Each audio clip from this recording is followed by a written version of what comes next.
Welcome back. I'm Tyler, you're watching Scarfing Scarves, and welcome to the 26th installment of Last Week Lolita News. At the top of the segment, sentient wallpaper reportedly took the form of a dress last Friday when the release of Angelic Pretty's Fairy Rose Princess launched with all the fanfare of a funeral basket sent to the wrong address. A reference of which is not a bad comparison considering this AP delivery is as confusing to the eye as it would be to receive a random assortment of foliage that, while pretty, emits a vague sense of emptiness only confounded by the ephemeral density of flowers that will wither and die before your very eyes like a slow-motion parade of the futility of mortal existence. And the series remains near fully in stock except for the pink OP because that was the only picture released of this series that didn't look like a mugshot of a dress charged with a federal crime. That said, these ribbons look like bacon. This is not necessarily a bad thing, but I don't think the aesthetic they were going for was here's a frack ton of flowers, let's call it Fairy Rose Pigcess. Porkly made puns aside, the latest pictures of Jewelry Snow look gorgeous. Apparently ice apples are a thing, and this reporter can only cross her fingers in hopes that Angelic Pretty will take mercy on our collective tits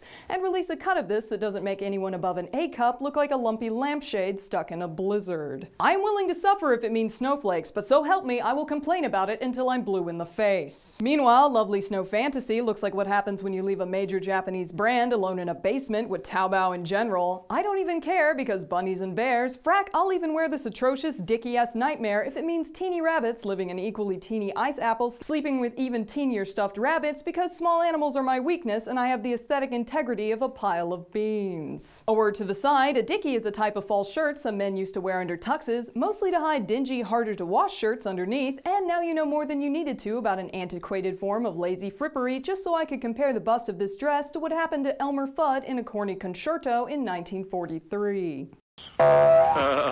Innocent World is rocking some adorable bears of their own. Apparently some people do care about this cross-infested testament to stringing up those you disagree with, and Meta's international exclusive skirt is a nice nod to places that don't insist on kanji as a reasonable form of written expression. Turning towards social news, Facebook group Ruffle Chat got crafty when a poster proposed the idea of merit badges to mark the progress of a Lolita's experience in the fashion. This concept was to be based on the template of the types that Girl/Boy Scouts earn through accomplishing tasks and becoming proficient in specific subjects. And after requesting ideas for said badges from the community, the thread proceeded smoothly with absolutely no kerfuffles if you don't count the one person who had a problem with the word merit, insisted it was for children who did homework without throwing a tantrum, and suggested that they be called accomplishment badges instead, as if that wasn't an unnecessary mouthful, and I should bloody well know as the queen of stuffing too many goddamn words into a freaking sentence. Seriously, my paragraph structure is at capacity, and even I think that's too fracking wordy. Which got me thinking. In the spirit of giving back to the community at large, and weighing in on Ruffle Chat's request for suggestions, the following segment is 5 Lolita merit badges that are definitely a thing. I wish I was joking, but reality is a cruel mistress. Starting with the first. Lolita merit badge number 1. Had a stranger flash themselves with your skirt. This may seem confusingly worded to the lucky misfits who've never experienced the sudden disturbing breeze that is a complete stranger grabbing your skirt to lift it up to eye level like they're analyzing the thread count on a particularly pricey set of sheets. But this Lolita merit badge is quickly earned upon encountering any curious biped with a defect in the part of the brain that says look with your eyes, not your mitts, inadvertently flashes themselves, and is left confused when said Lolita snatches their hemline down to a level that wouldn't make Jesus cry. The previous of which essentially translates to this happens all the time. I don't know why, but this stepping stone is so ubiquitous that our mutual suffering renders it a valid badge by battle-hardened skirt snatching alone. Bonus points if they lean down to look under it so they can see what gives it poof, like that's a normal thing to do, get pissy when you tell them to exit your undercarriage, and huff away like they didn't just brazenly try to upskirt a complete stranger in a crowded public place. Bloomers or no, that is between me and the lady at Victoria's Secret, could you very well not. Which brings us to Lolita merit badge number 2, been stalked by the iPhone paparazzi. You know how when you leave your house you can reasonably expect that anyone who wants to take your picture will likely ask, or at the barest minimum interact with you on a human-to-human level that doesn't include stalking you through a restaurant like they're documenting an endangered species? Yeah, scratch all that. This badge is earned by contending with Lolita's foremost unofficial documentarians. They are clinically resistant to any kind of social shame, and instances of their need to snap innumerable pictures of a strangely dressed woman span between a poorly muted click from across the room and the traditional I am totally taking a text right now, certainly not angling my phone at your face, what do you mean texting doesn't make the flash go off 30 fucking times? Extra points if the paparazzi uses a small houseplant for cover as if that could possibly hide the body of a full-grown adult. I don't know at what point the human brain says some stray leaves will conceal a bright red tracksuit. This is not the Serengeti, and if it was, this person would have been made into lion kibble halfway through shoving their iPhone in Mufasa's face. Speaking of things that will get your head bitten off, Lolita Merit Badge number 3. Been asked to DDLG your EGL. EGL stands for Elegant Gothic Lolita, DDLG is Daddy Dom Little Girl, and in case you've been lucky enough to be spared knowledge of the second, DDLG is an often sexual relationship in which one partner is the daddy and the other is his little girl, which is totally not scarring on a level that I won't even go into. There's already a video on it, and I'd rather maintain my crippled sliver of hope for humanity. Definitions aside, this merit badge is given the moment some strange man on the internet suddenly wants to talk to you about adoptions, the true meaning of which has about as much to do with adoptions as a meeting between the Trump campaign and a Kremlin-connected lawyer. And by that, I mean he wants you to wear a completely non-sexual fashion, pretend you're his daughter, and I'm not completing this thought, I'm already too nauseous, you get the goddamn point. This frackery deserves a flipping badge, if only for the minimum token of saying I survived exposure to the darkest parts of human dickery. Noping the frack out on that one as fast as we can, Lolita Merit Badge number 4, pitched a bitch fit about Lolitas being meanies. A derivative of the why can't Lolitas be lovelies phenomenon, this badge is earned the instant any Lolita logs on to any online platform and says anything that doesn't loosely translate to verbally blowing everyone in the vicinity. This includes and is not limited to insisting that petticoats are actually required, no you cannot wear your flip-flops, and Lolita at heart makes about as much sense as Olympic sprinter in spirit, i.e. we both know you can't run for shit. The first one to die in the zombie apocalypse is definitely you, but at least you won't have to suffer long under the notion that Lolita at heart is a thing, because it's definitely not, and it would be so much crueler to allow that one to continue for more than the spare seconds it would take for them to chase your ass down. Bonus points if they tell you that this is the reason they're afraid to get into Lolita fashion, triple if they're beset by a horde seconds after claiming that Hot Topic is a good source for anything other than instant buyer's remorse. Speaking of unstoppable regret, and our final contender, Lolita Merit Badge number 5. Plunged yourself into financial ruin because you had to own something that has no tangible value to most of the population, knowing that in the end all is nothingness and we are doomed to the void because it had ponies on it and is a sufficient distraction from the looming concept of your latent mortality. I feel like this merit badge explains itself. Yes, it will be hard to fit all of that into a little circle. Maybe I should have thought of that before I made it, but what the hell, it will only reinforce its meaning when the words go trailing off into the same nothingness that we're all heading towards with every beat of our horrifically fragile circulatory system. Think of it like a countdown clock for our ceasing to be. This concludes my suggestions for the time being, and on that happy note, as that about wraps up the week, that's all the time we have for tonight.